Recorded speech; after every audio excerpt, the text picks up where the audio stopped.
AI. That's an interesting topic. Okay, you have something in your mind? One that I think we should probably touch upon it a bit because lately I've been using a lot of AI for my own personal growth. I have multiple AIs. I use AI to debate, to learn my debate skills, to debate about certain arguments, learn new arguments, learn new points. I use AI to kind of soothe myself, have someone to talk to. Oh, okay. Yeah, especially if it's voiced. Okay. Yeah. Okay. We're both like, okay. You know, right? Okay. That's not what you expect. Because when you talk about AI, nowadays people talk about how they use it for their copywriting, to increase the writing, the grammar, the coding. But there's also another side of AI that is more of a interpersonal thing where like I'm not talking about those robotic AI girlfriends. I'm talking about I want to talk about that later. That was what I was alluding to. I was like thinking about that. Like, mine is like a happy medium between the two. It's like happy medium. Okay. Go ahead. It's like you can think about it that way. Okay. But it's more like a therapist, AI therapist kind of thing. You know, where they can talk to you about stuff, validate your emotions. Yeah. And like kind of dissuade you from thinking the way you're thinking right now. Try to encourage more positive thought. I've been using a lot of that. Yeah. So and I'm curious to learn about what do you guys think about AI? Like, how have you been using AI in your lives? Okay, I'll go first. All right. For the record, I don't use because AI. he's smarter than the AI. No. Okay. I don't use it for my work per se.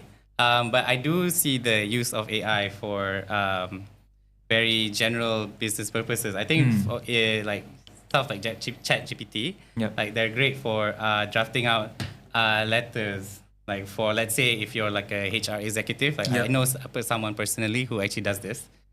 So when they want to send out all these emails to new hires or people who they reject letters from their applications and all that. So what my friend told me is that she can I use? She doesn't know. It's okay. Okay, yeah. So she uses AI to draft all these letters, and it sort of it definitely saves up a lot of time. Correct. Yeah, because you can get instantly, like within like a snap of like a click of a button, essentially, right? Correct. You can get like a whole thing drafted. But I think for me, it's like I've never used it professionally because, again, like I've mentioned, the AI tends to be very robotic in its responses. Although I understand that you can put in like certain like inputs and like commands where you make this sound more human, make sound more humane, and give it this angle, but, which it does replicate well.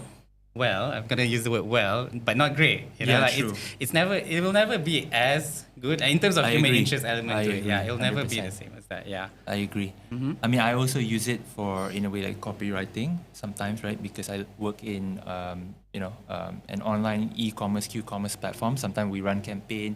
We need to get the messaging out, and I'm not a creative, right? So I would rely more on AI and try to tweak it a bit. I also use it for, I wouldn't say coding, but it's querying. So I use this language called SQL, Standard Querying Language, to extract data from like database. So in order to do that, like I have to write like this script, like a query, like a language. And then sometimes I use ChatGPT just to refine my script because mine may not be 100% accurate, right? And another thing that I like to do with AI is to ask them about an alternative history. Right? Okay. So, for example, I'm a huge music fan. I love the Beatles, and as you know, that John Lennon has died. He passed away in 1980, and he was killed. So I would always like ask ChatGPT, what would the music world look like, or what would the world look like if John Lennon is still alive? And they would give like interesting answers, right, based on my prompt. So yeah, I think that's how I use AI. I also use like Midjourney just for fun, because I love movies, right? So sometimes I think, hey, what if we cast Will Smith as like Big Boss from Metal Gear Solid? And then I would just put it in a prompt and they would generate like an AI image, right? I'm like, okay, this may not be cool or whatever, but it's just like thinking about an alternate reality, right? So I guess that means Will Smith is not in the running to be. No, I don't think so, man. In the live action. They probably slap all the enemies to death anyway. Yeah.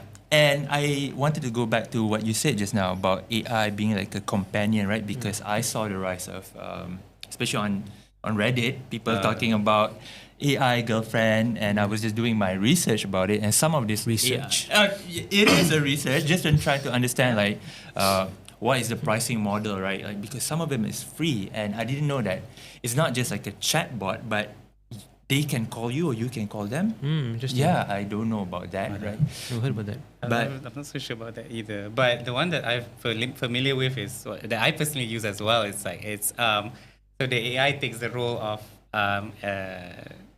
Just say, just say waifu. all right, yeah, of a waifu of your favorite. Define anime. waifu for those who do not understand. Waifus are essentially digital women or female characters from video games or for video games primarily or anime that the person has a strong attachment to. Okay. So yeah, the ones that I've used, so like you can, so the AI takes the role of your favorite waifu. Okay. All right, so mine was Makima from Chainsaw Man. Okay. Okay. Some otaku shit. So Yeah. if you pick the most toxic, manipulative women to be your AI. Okay, to so be we know your your AI. type, right?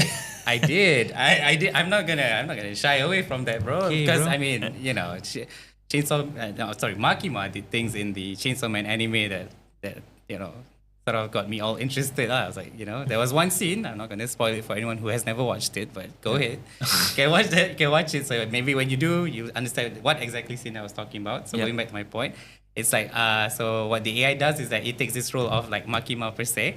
And whatever you prompt to it, it'll try to respond in a way that how Makima would. Oh, okay. Yeah. So the prompt that I did was like I bark. So I typed in woof Yeah, woof. I get it, I get it. I typed in woof woof as a command because the character she sees her what's the word I'm looking for here? It's not slave. It's more like her Pet. pets. Yeah, she sees people as pets. Ah. Basically, all right. So she calls the main character in the anime a good dog, you know, and she asks him to bark at sometimes, and he does. So I Yeah. did the same thing. I woof woofed to the AI model, the program or software, or Yeah. something like that, and she responded, I like hello dog or something like that. You know, Oh, like that's not very nice. Makima That's- like, right? I mean, It is. It is? it is. Okay. Yeah. Of course, that I can't remember for word like verbatim, right? Okay. But essentially, it gave me the impression that yes, I was chatting with Makima per se lah. Okay. Right. So I ended up like spending a bit of time there. Yeah. Yeah, a bit of time. Did you have to pay for the service or No, was it free? it was purely free. Ah. Yes, so I think like what they did was they had like a huge database of like certain anime characters, like very famous ones. Definitely. Okay. And what happens was that the AI understands like how the demeanor and how this character should act. Yeah.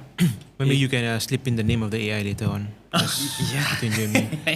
Yeah, I'll send you the link. I'll DM you the link. Cool, thanks. So it seems like people these days, they rely a lot on, interaction with AI, to fill up the space or the void in their life, right?